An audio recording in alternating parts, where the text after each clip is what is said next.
of a great application of modular arithmetic is how to solve for time.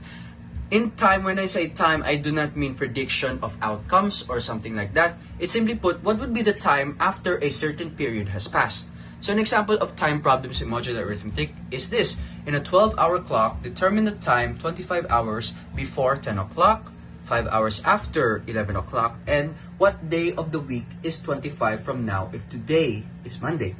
So let's start with the first problem. So remember, in modular arithmetic, we always use the K formula and the table method because it's very effective. Therefore, what have we been doing for the past videos is still the same. So if we follow this formula, we just need to find our variables for x, y, and n. So x, simply put, it says here 25 hours before 10 o'clock. So if this is 10 o'clock, we need to reverse the time and count 25 per hour, 25 counts. So that we need to find that answer. So 25 hours or 10 minus 25, since we're going in reverse. And y value is unknown because that y value will help us determine the time 25 hours before 10 o'clock.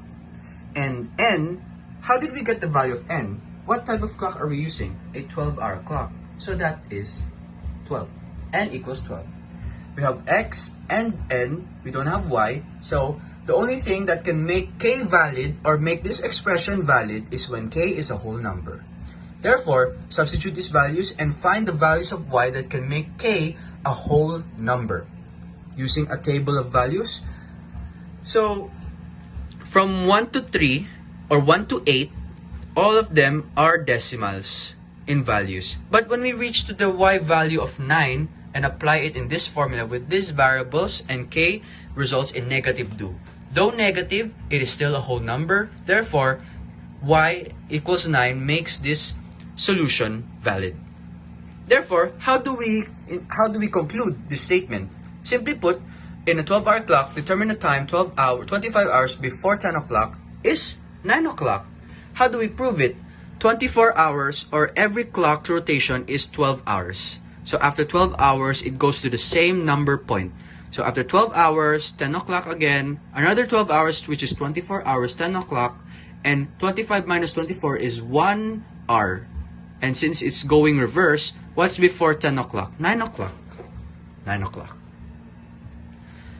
In a 12-hour clock, determine the time 5 hours after 11 o'clock. Still the same. However, the only difference is 5 plus 11, where n is also 12 and y is the unknown. Follow the format, follow the values, and follow the table of values given.